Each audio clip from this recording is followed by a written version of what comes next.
Welcome to Policing TV.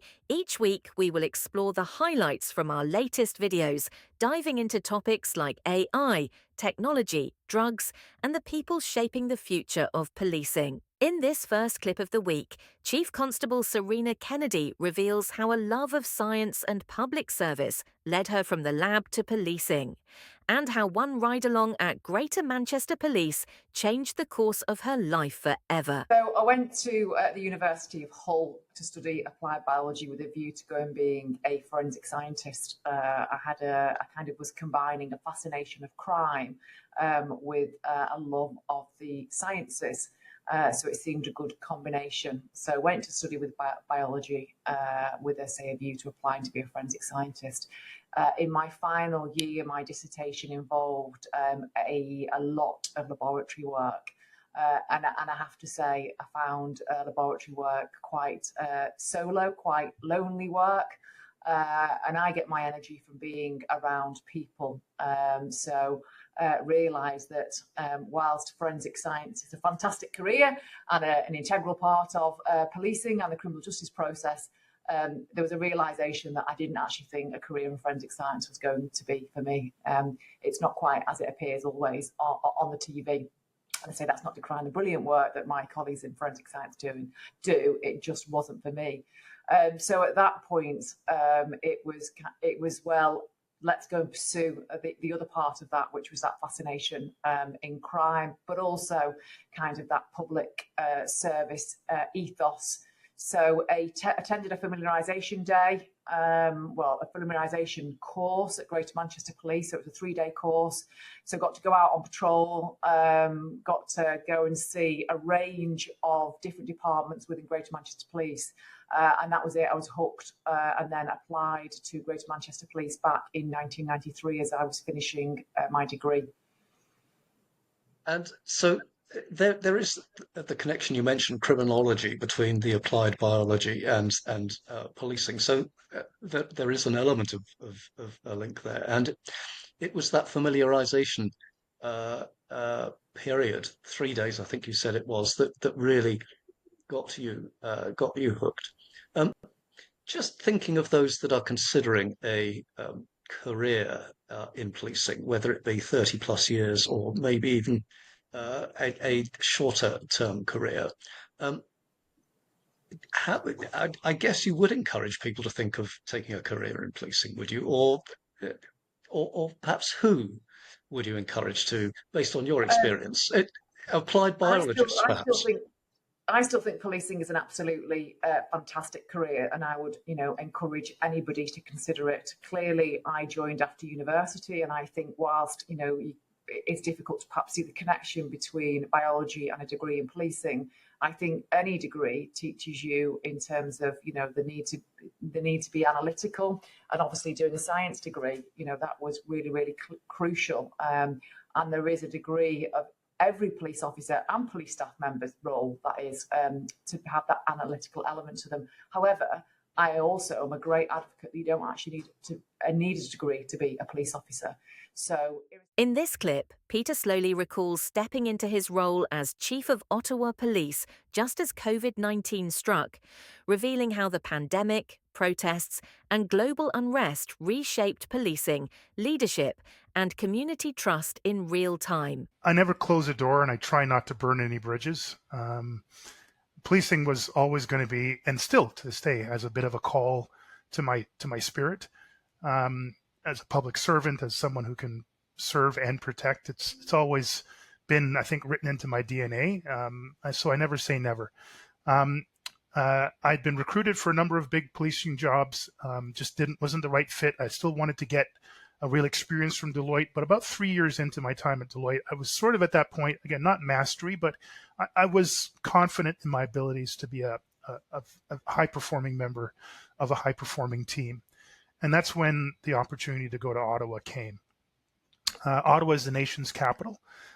It's one of the top 10 size police services in Canada, and at different times in its history has been one of the most influential and impactful police services. It came up with some of the most ingenious and technologically driven initiatives in Canada, and that always drew me. I used to travel regularly to Ottawa when I was a Toronto deputy chief to see what they were doing and pick up on their best practices. So it had always intrigued me for being the nation's capital and as a largely progressive police service.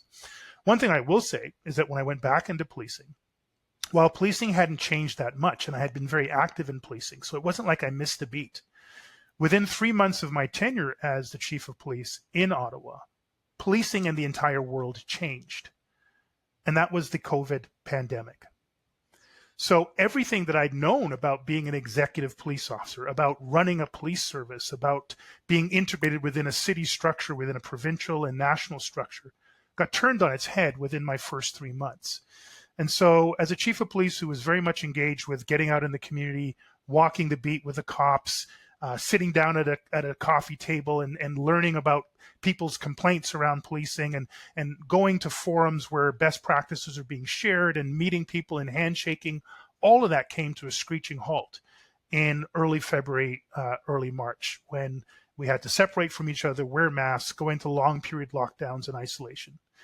Around that came the change in dynamics of public safety, public health, well-being, the role of policing in terms of vaccinations, protests. Everything was sort of turned upside down. I still had a mandate to be a chief of police. I had a very specific mandate to be a change agent chief of police, trying to modernize a police service.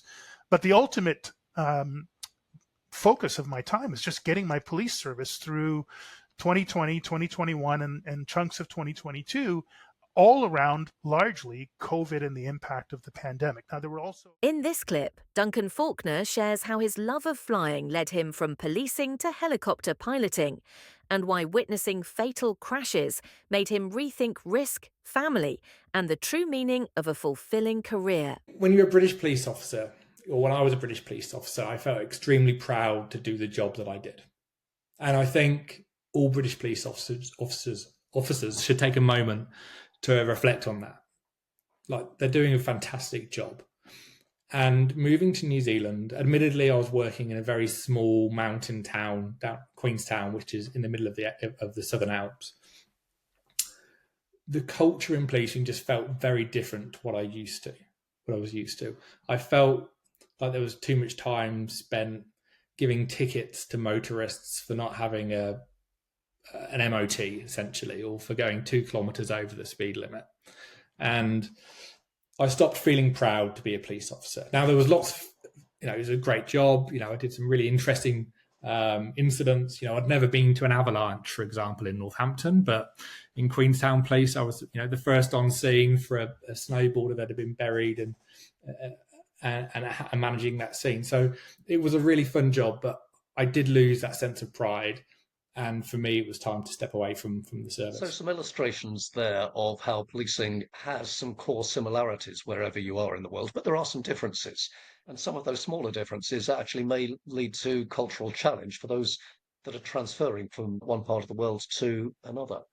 So in due course, you left New Zealand Police, and you at that point became a helicopter pilot. I just briefly would like to touch on that, and then we're going to bring this first recording to a close, and then in the second recording we'll move on to more of the present day and what you're doing now with Evidentful and working in software. But just how did the move to be a helicopter pilot come about?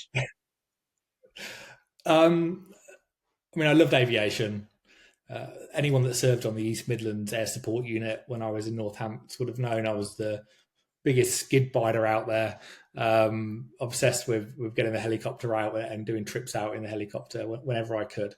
Once I'd left the police, I still wanted to pursue that career. So I ultimately spent a year training to become a helicopter pilot, got involved with agricultural work, flying Robinson helicopters, which for anyone that knows about helicopters, they're this flimsy little two or four seater helicopter.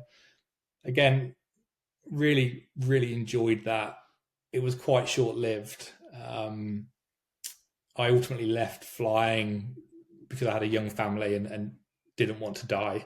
When I went for my first helicopter lesson down here in New Zealand, I walked into this reception there were 3 other people in that room, 3 guys, and all 3 of them died in separate helicopters crashes within the space of a few years.